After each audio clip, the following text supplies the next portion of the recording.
চল দেখা। ওই কিরে এটা কোন জঙ্গলে চলে আসলাম? ওই কিরে ওই কিরে ওই কিরে মধু মধু মধু রসমালাই রসমালাই রসমালাই মধু। চলে আসলাম, মধুবনে এসে পড়লাম। চল চারপাশ ঘুরে দেখি বের হওয়ার কোনো জায়গা আছে নাকি। হালার কি আর যাইলাম। আমি ছোটকালে শুনছিলাম নানু কইছে যে এইখানে সাপ টাপ থাকে, তো ধরে নিকে জানে। এরে রে এই জায়গায় আবার আন্দার কেন রে? ল বন্ধু এখান থেকে চলে রে বন্ধু,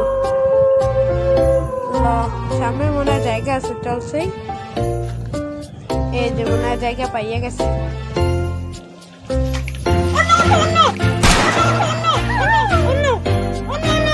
এটা কিসের ভিতরে বললাম? মা, ব্যথা করছে। ভাই